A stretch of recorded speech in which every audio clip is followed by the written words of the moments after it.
Hey y'all, and welcome back to Carbon Scoring, the best place for comics history and action figures. You guys have made our mystery box videos some of the most watched toy videos on YouTube. So as a way to say thank you, I let you pick the next mystery box. Your choices included Masters of the Universe, Mighty Mugs, Teenage Mutant Ninja Turtles, and Batman. Sorry, since you guys helped me get to 10,000 subscribers, I've been enjoying some of the Carbon Scoring merch that's now available in our store. We got over 700 votes in our poll, and the winner, and it wasn't even close. Let's look at some Batman figures. Okay, here we go. It's mystery box time. Oh my gosh, look at all these Batman figures. So I realized I went to my storage unit, I grabbed this box, and now I realize what it is. These are DC Direct Batman figures, and we have got a ton of Batman villains from several different lines, all part of DC Direct. So, this is going to be so good. Let's start right here. Yes, with the Penguin. So I think this came from the DC Direct Rogues Gallery line, but look at how grotesque this Penguin is. Look at the detail in the sculpting, how awful that nose is. He's got his umbrella with the penguin. Oh my gosh, look at his hands. They've actually sculpted in the arthritic nodules all along his fingers. Now, this figure, it comes with a metal chain attached to his monocle. It's perfect scale. It's really short and squat like a penguin. It is not very articulated. It looks like we've got here, do have a little bit of elbow articulation. Looks like there's some at the wrist, but not much. But for a definitive kind of comic accurate penguin figure, wow, that's a great start. Let's go with Freeze. Okay, so Freeze, I believe, came from the exact same line. He should have a helmet. It's probably fallen off in there, but again, this is DC Direct. So for those of you who aren't as familiar, DC Direct was a toy line that was produced by DC Comics, kind of an in-house brand that was marketed directly to comic book shops. It started in 1998. They started with Mad Magazine figures, and then they went on to some Vertigo stuff because at the time they didn't have the rights to produce, Superman and Batman and the related characters. So it took them a while to get those. But once they did, man, they started cranking out some absolutely spectacular figures like this one, like this Mr. Freeze. And one of the things that we're going to see in this box is that DC Direct would actually focus on specific comic runs and specific artists and creators, and they would then sculpt the figures to look exactly like them. So let's grab one of those just to have as an example. So Nightwing. So for those that maybe aren't as familiar, this is the original Robin, Dick Grayson. While on his time as leader of the New Teen Titans, he took on a new moniker of Nightwing. That costume is really cool, and I actually see it. I see his first Nightwing costume. We'll grab it next. This is a more modern Nightwing costume, but this figure is based off of the art of Jim Lee. So Jim Lee, one of the greatest artists in history. I'm going to talk a lot about Jim Lee during our X-Men series. He actually did a 12-issue run on Batman titled Hush. And so it was a continuous story. It went through almost all of Batman's greatest villains, and it was just beautifully drawn. And so DC Direct gave us several series of action figures based off the art of Jim Lee. So here is a more modern Jim Lee Nightwing, and here we go. Here is, okay, so this actually isn't the very first version of Nightwing. This is kind of version 2.0. This is Nightwing from during the Nightfall storyline. Again, DC Direct is giving us figures based off of specific stories. And check out that ponytail. Oh, what a ladies' man. But this really actually is pretty cool because it's the transition between his original Nightwing costume, which was designed by George Perez, moving forward to the more modern, sleek costume that you see. Still a lot of those Robin type effects with his domino mask there, but really colorful figure. One of the great things, DC Direct never skimped on paint. Look at how great these shiny metallic blues are. Again, it doesn't have kind of the same articulation that we've come to expect with Marvel Legends, but these were definitely aimed for a collector fan base. These were not mass market toys. These were only sold in comic shops, so they're really going to, hardcore collectors. But so great. Oh, two great representations of Dick Grayson there. I bet you we'll come back to those. Okay, here we go. The Mad Hatter. Again, this is coming from a very, very specific storyline. This is from The Long Halloween. So Jeff Loeb as the writer and Tim Sale as the artist created a 12-issue miniseries called The Long Halloween. It's been a little while since I've read it, but it was something that took place over the course of an entire year. Each month, each book, each issue was a different month, and it was kind of centered around what the holiday was for that month, whether it was like October, it was Halloween, or if it was Christmas in December. And so they worked a bunch of Batman villains into it. And the Mad Hatter was one of them. And look at that again, really short, really small, but very much that stylized Tim Sale artwork, even all the way down to, his crazy hat with its size on it. While we've got that one, I think I see two more from that series, like right here on top. One of which is Scarecrow. So get it where you can kind of see his facial sculpt. It's like every single straw of hair, all the hay that makes up his hair was sculpted into this figure. And it truly does have that Scarecrow look. I mean, tiny, thin little legs, unique sculpts for each of these. There were really no borrowed parts. Nothing that went into Scarecrow would then go into another figure. God, look at how stylized and awesome that hat is. It's almost like a witch's hat on top of the Scarecrow. And you can see just the amount of detail right into the face where that mask is coming down. He even has his noose hanging around his neck. So that's a Tim Sale designed Scarecrow. And then here is another Tim Sale design for Two-Face. And I always love a good Two-Face figure when you can literally hold it this way and then hold it this way, and it's two completely different figures. And really great job with that. Oh, look at where Harvey Dent had the acid thrown on his face in court, and it just destroyed. Oh, you can see his little hole where his ear is. Oh my gosh. Now this is a very, very Tim Sale looking piece of art. Oh, check it out. He has his coin, and it's the scarred side up. So he's actually holding his coin in his hand. Of course, you've got the double-breasted blazer that switches from both sides. He's got his cravat, which matches the other side. His tie is split down the middle. Oh, beautiful work of art on Two-Face for The Long Halloween. And here he is, the main man himself, the very, very stylized Tim Sale Joker. I love a really skinny Joker, and I bet you we'll see some more skinny Jokers in this box, but this is a skinny Joker. And of course, that smile is just so kind of comically overdone. But look at how cool his hair is, the way it curls and swirls around, and then is tight in the back. He's got tiny little eyes with those huge arching eyebrows. Great tie that actually, is three-dimensional there. And not an overblown outfit. It's purple and green, but it's not totally garish. I mean, it is, but it's not, ridiculously so. Ooh, that's good. That is very good. And then, I think she goes with it too. I think that this is Tim Sale's Long Halloween version of Selena Kyle Catwoman.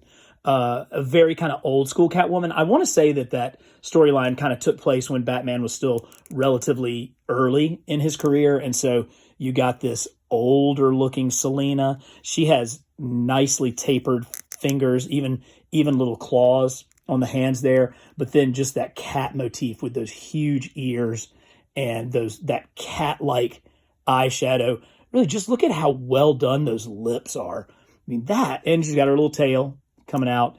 Ooh, that's a nice figure. This is going to make a great display. We're going to have to get these out, set them up in the secret lounge as a huge Batman display again. Switching gears. So, Batgirl, but a very specific Batgirl. This isn't the Batgirl that most of us are familiar with.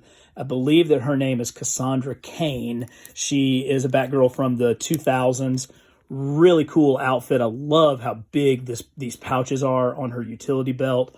All black with the outline of the bat symbol there. But one of the main features was this character was mute. She couldn't speak. And you can see where it's like she's stitched over her mask. You can see the stitch marks where her mouth and full face is covered, but where the cowls are normally open, hers are stitched tight shut. And and instead of having the typical white pupils that we see with Batman and many of the other characters, hers are black. Ooh, that just gives it a great look. And this figure again looks like it came straight out of a comic page. So nice. Okay, here's one that I'm honestly not as familiar with. This is, I believe, Black Mask, and he sort of comes across to me as sort of a generic bad guy. One of the things that you did find with DC Direct figures is they tended to be pre-posed. So this is, clearly he is made to be kind of, his spine is twisted. He's kind of leaning this way. His head does not really come back to center. It stays off. So he's meant to kind of have one leg out, one leg back. There's not a lot of other ways that you can pose this figure. Well, I guess he does bend a little bit more than I thought. But that's something that we'll see, particularly with some of the earlier DC Direct figures, that they really came in sort of a pre-posed kind of look to the sculpt. Let's jump back into the world of Jim Lee and the character who was the title character of his run on the title, Hush. So Hush was a brand new villain that was created for this storyline, and this looks exactly like Jim Lee's artwork. Of course, Jim Lee was a god in the 90s, so you're definitely going to get some pouches on these figures. You got a Gambit-like trench coat. He's got his two guns, but then he's got that face wrapped in bandages to protect his identity. And this was a 12-issue mystery series. And so you went through kind of all of the different Bat villains to try to get to the identity of Hush right at the very end. And so if you've got a mystery, you certainly need to have the Commissioner as a part of it. So here is Jim Lee's Commissioner Gordon from the Batman Hush storyline. Really nice. He's a little heavy in the middle, because he's a middle-aged man. So instead of looking like your traditional superhero, he's got this billowing to his shirt where, his belly's poking out a little bit. I think a lot of us can relate to that, maybe more than we would like, but really, really nice. Gets that intensity in his look. Very solid. Okay, here we go. Here's your more classic Batgirl. So this is, speaking of Commissioner Gordon, here's Commissioner Gordon's daughter, Barbara Gordon, our original Batgirl. And, oh, man, that is just candy-colored goodness. I always loved how her go-go boots had, like, the bat head and the wings on them. She's got the sweet yellow bat signal and her purse. She's got her bat purse right there. But really, that is a gorgeous sculpt. I want to say the gentleman's name was Tim Bruckner, who was the main sculptor for DC Direct, and he really could make just very attractive women, very strong male characters. This is a classic-looking Batgirl, and man, what a great Batgirl figure.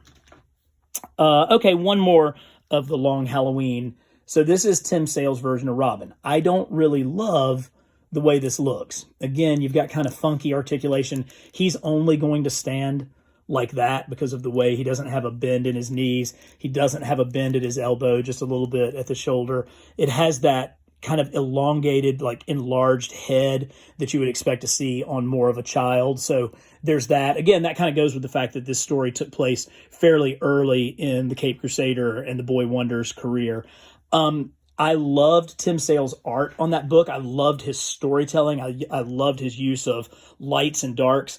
I didn't love the way that he drew Batman and Robin. As a matter of fact, if I remember this box, if I remember the display that this box came from, I don't even think that the Batman figure was in here, but we'll see. I think the Batmans are down at the bottom. Okay, here is another version of Scarecrow. Equally impressive, just not quite as stylized. Same kind of features. He's got the noose, doesn't he? Yeah, there's a noose there. It's just not painted, so it's a little harder to see. Definitely has that creepy look on his face. There's even something like a patch. Sorry, it's fading in and out. Even there's like a patch on his nose. They did a great job again with the straw hair. With that, the really thin. He's got the stitched up suit. I love how he's bound down here to keep the hay in because he's just a scarecrow. Long, tapering, creepy fingers. Let's compare him to the Tim Sale Scarecrow just to kind of get, a shot-for-shot comparison. Definitely the same character, but really cool that there's two different interpretations of that villain. And while we're looking at different interpretations, let's grab this more classic comic version of Two-Face. A very handsome Harvey Dent, followed by a very monstrous Two-Face.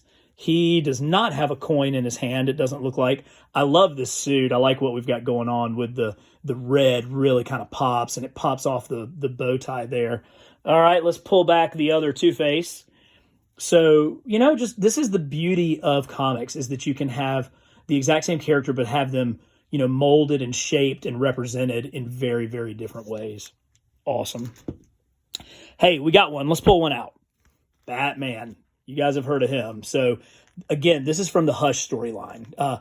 Jim Lee drew a really square-headed, strong Batman, smaller ears coming off, very, very muscular, kind of very much in the spirit of what Frank Miller had done with Dark Knight. Just, good, thick Batman, like somebody who had been working out their whole life. This was from a very specific scene in the book where I think Batman like parachuted or skydove out of the Batplane from like a super high altitude. So he had this air tank on him. Cool that they did sort of a different version of the figure. Of course, I'm sure it's probably pretty easy to keep selling Batman figures. Again from Hush. Oh no. Oh, Harley's got a broken arm. Hopefully the arm is down in there. Harley Quinn. So, again, super, super gorgeous head sculpt. Great paint apps. Again, because these were more limited runs, they could really take the time to make them just fantastic. And look at how cool her giant boom gun is there. But gorgeous Jim Lee designed Harley Quinn. And if you got Harley, let's see her boyfriend, our main man, the Joker. So this is the Jim Lee version of the Joker. Again, you've got serious exaggeration with the mouth, but not quite to the comical nature that it was on the Tim Sale one. Now, I wonder if this could potentially be from the Death in the Family storyline, if this is maybe not the Hush Joker, because he's holding this crowbar. And if you were a comic reader back in like 86, 87, you know that there was a storyline called A Death in the Family. And the second Robin, Jason Todd, was either going to meet his demise at the hands of the Joker or not. And it was decided by the fans. There was like a 1-900 number that you could call in and decide Jason Todd's fate. And sadly, perhaps sickeningly, perhaps expectedly, he was voted to die, and the Joker beat him to death with a crowbar. So I wonder if maybe that's why Joker has a crowbar here, as a nod back to that Death in the Family storyline. Here is the Riddler, who played a very crucial role in Hush. I think that he's meant to kind of be able to bring his fingers up to his mouth to sort of do the Hush sign. Jim Lee kind of calmed the Riddler down. Instead of having the crazy question marks all over his suit or a skin-tight bodysuit or some kind of crazy hat, he looks more like a professional criminal in a really shockingly green suit. Again, pre-posed. You're not going to get... there's articulation there, but it's useless. You're not going to get anything out of that. He is meant to stand there and look exactly like this, but still very, very cool. Yeah, here's Jim Lee's Batman. So I think it was Darwin Cook, the artist, who kind of came up with this particular look for Selena Kyle with the goggles and kind of the black cat suit. And Jim Lee kind of did his own thing with it and made it really, really nice. She's got her rope there. She does have, good kind of a ball jointed head. You can see the zipper and the pull string for that. A little bit of paint inside the ears to give that a little bit more look. Again, for the lower body, what you see is what you get. She's going to stand in this pose, and that's about it. But it's a perfect pose for this Selena Kyle Catwoman figure. Nice, nice. While we're checking out the ladies, here is the Huntress. Now, I'm not going to pretend to know everything about the Huntress's backstory because it's fairly convoluted. I think before Crisis on Infinite Earths, she was the daughter of Batman and Catwoman, but then that all got changed and retconned and this, that, and the other. But look at this. Look at how much detail is coming off of her utility belt. And the paint apps that go into all of this, plus that terrific mask that does call back to the original 19... Well, that's the problem when you've got 15-year-old figures, is if you mess with them too much, they're going to break. Her arm just fell off as I was trying to kind of articulate it. So we'll put the Huntress down for just a minute and try to be a little bit more careful. Random. Do not know why Reverse Flash is in this box. Damn, that is an evil-looking Reverse Flash, though. Look at how good the paint app is around his mouth to really create the depth of that smirk, and then up around his eyes. Ooh, creepy. Okay, Batwoman. So this one is also another a newer version of Batwoman, and I don't know a lot about the character. I know that her sexual orientation kind of became one of the big parts of the storyline, and that's cool as long as it serves the character. I don't like for it just to be exploitive. I think that if a character is straight and that motivates what they are, that's cool. If a character is gay and that motivates what they are, that's cool. I don't like it when a character is gay just to sell comics, because I think that's exploitive, and I want their characterization, no matter what it is, no matter what aspect of their character it is, whether it's their gender identity, their sexual orientation, the fact that they like grape soda, like the Dreadnoughts in Dreadnoughts, like the dudes from G.I. Joe. It needs to serve the character. So hopefully she was an awesome character. I just don't know a lot about her. This is an awesome character that I do know a lot about. Here is Jim Lee's Poison Ivy. Holy cow, look at that hair. Look at how just incredible the ivy details going all over her body are. That is, even down to the little petals kind of running right along her bodysuit there. That is nice. Of course, she's barefooted. Again, kind of pre-posed, but really, really well done. All right, let's pull out a good guy. Yeah, here we go. So this is Tim Drake Robin. So this is our third Robin. And Tim Drake was cool because he wore pants. We got Dick Grayson running around over here in his little short shorts and his underoos. Tim was much more of a 90s guy, actually put on some pants, which is cool. He also has this very cool yellow to the inside of the cape. Instead of having a yellow cape on the outside, it's sort of on the inside, which gives a really nice pop against that red bodysuit that he has on. Very cool. Oh, here's another Ivy. I don't think that's a Tim Sale Ivy. I think it's just, another Poison Ivy. Again, great work on her bodysuit. Just every single leaf is like painted and overwashed, and it really brings out the detail of that. She's got these teeny leaves running down the whole side. Of course, her hair is a big feature of her look, and I love these flowers coming out of her hair. God, that is nice. I don't know which one. I don't know, guys. What do you think? Do you like the Jim Lee green-skinned Poison Ivy, or do you like maybe the more 1960s looking Poison Ivy? I may be going with this one. That's tough. They're both great. Okay, yeah. This is the Jim Lee Joker. I recognize it now. I think, unless this is the Brian Boland Joker. This may be the Joker from Brian Boland's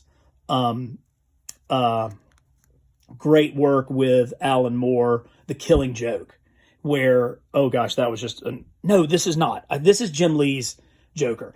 Guys, if you want to correct me in the comments, it never hurts my feelings. I always love it. Of course, he has his acid spraying flower. He's got his way comically oversized gun, that maniacal face, really, really exaggerated with the nose on this one, and it really kind of comes down and frames his mouth, but it wouldn't be the Joker without those just insane eyes and that crazy green hair.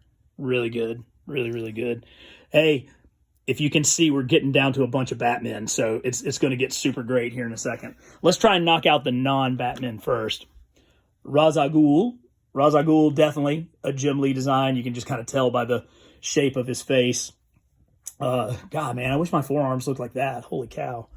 So, Ra's al Ghul, got him a little chest hair on there. This is Damian Wayne, who is the son of Bruce Wayne and Talia al Ghul. And he also will go on after this to become Robin as well. But that's an early figure of Damian Wayne. Oh, wow. Okay, so here's the difference. So here is Tim Sale's version of Penguin. Again, this is from Long Halloween. So this is that almost cartoony, very, very stylized look. Look at how he's got his, winter coat on. He's also got his chain for his monocle. It's interesting. His monocle is in the other eye. But look at how pudgy that face is and how squinched. I mean, he has fat on his cheeks and fat up above his eyes because he's just completely pudgy. Oh, and his fingers. Instead, he may be wearing mittens, but it looks like he only has 3 fingers like a bird or like a penguin. It's like his hands are like that. Let's dig the first penguin back out of our stack over here. Of course, it's at the very bottom. So here's like a cartoony penguin, and here's like a grotesque penguin. Both really cool. Again, let me know in the comments. Do you like this more comic, grotesque version, or do you like this more stylized Tim Sale version? Can't go wrong. Ah, yes. Alfred Pennyworth, the man behind the man, and really a very, very nice depiction. This, again, Jim Lee styled, nice, wearing his tails, of course, because you can't, serve lobster to Bruce Wayne unless you have your tails on. That's a very good Alfred figure.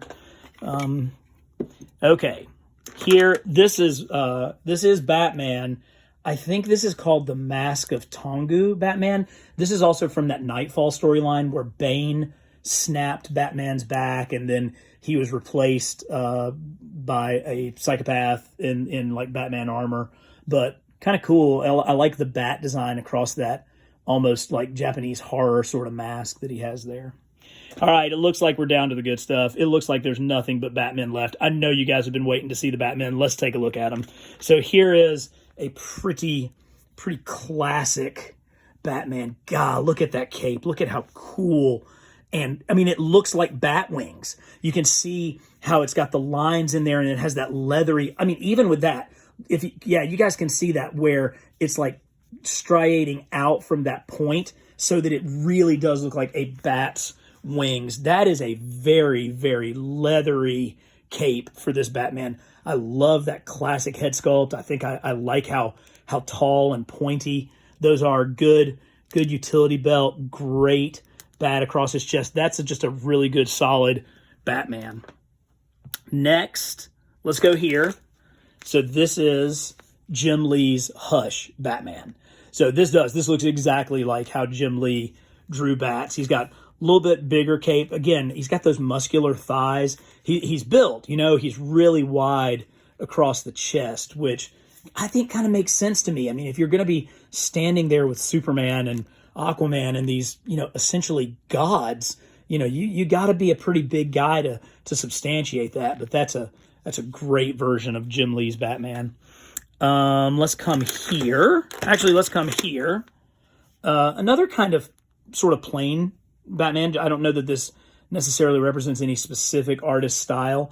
I do love it, though, when the cape kind of comes down across the top of his shoulders. I want to say the first time I really noticed that was when Dave Mazzucchelli did Batman Year One with Frank Miller writing it. That's just such a neat look, and it just kind of gives him, he looks like he's imposing with the cape over his shoulders. You know, the Jim Lee Batman has the cape back, whereas this one has it kind of coming and draping, kind of flowing over it. Now, it's going to limit the articulation a little bit, but who cares? Think about how cool that thing would look on your shelf. Awesome. This may be like a Justice League International, like Keith Maguire Batman.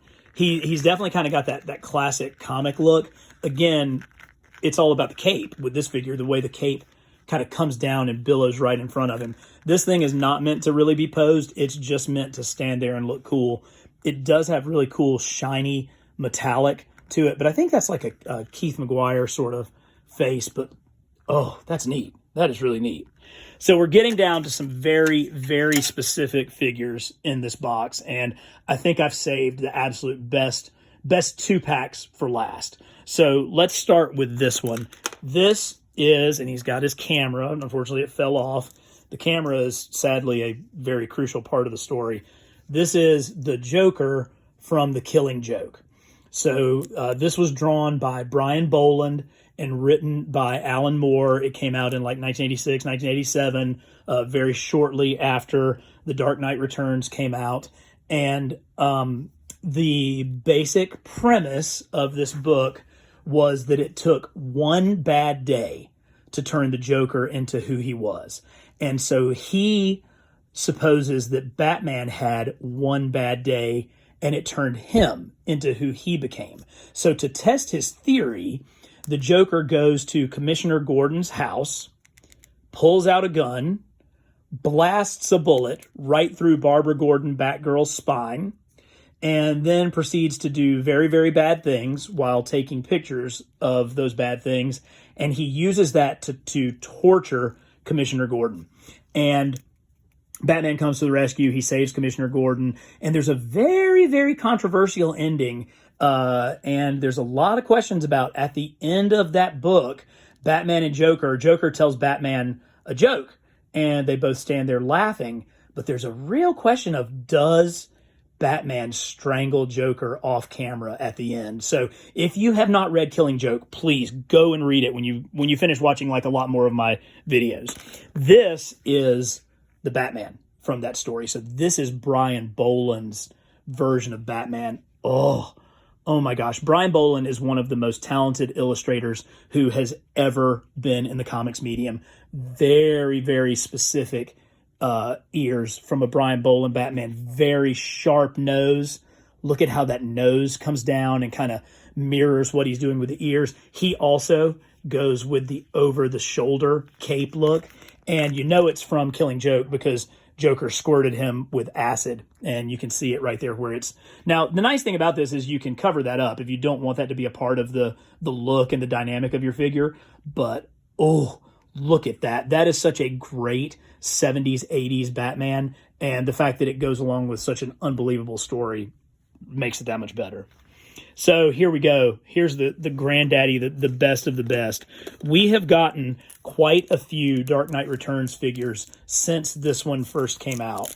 But this was the first. So here's Carrie Kelly, the young girl who becomes Robin in Batman The Dark Knight Returns from 1986, written and drawn by Frank Miller, inked by Klaus Janson, and colored beautifully by Lynn Varley. Truly, one of the top 2 comic book stories of all time, right there with Watchmen. I mean, that's what type of height they achieved with this book. And so here's Carrie Kelly Batman. Like I said, we have gotten Dark Knight figures from Mattel. We've gotten them from imports like Mafex. We've gotten them from Mezco and their 112 line. But this was the very first one, and that is a pretty sweet Carrie Kelly. The 2 figures, when you put them together, created a Crime Alley playset. This should go, maybe it goes the other way. This is the street where Batman's parents were murdered, and it plays a pivotal role at the end of the book when Batman fights Superman to the death. But you can put the 2 figures bases together and you get this sweet Crime Alley playset. But let's look at DC Direct's Batman The Dark Knight Returns figure. Now, like I said, there have been others that have tried it, but I don't know that any of them have really captured the mass, just the bulk of what Frank Miller drew when he crafted this tale, when he drew Batman as an aging superhero, you know, probably in his mid to late 40s. I mean, you can see just the age on his face. You know, he's a little thicker around the middle. He's put on this bulk and mass, and clearly you saw that influenced Jim Lee's version of the character, even down to the smaller bat ears on top.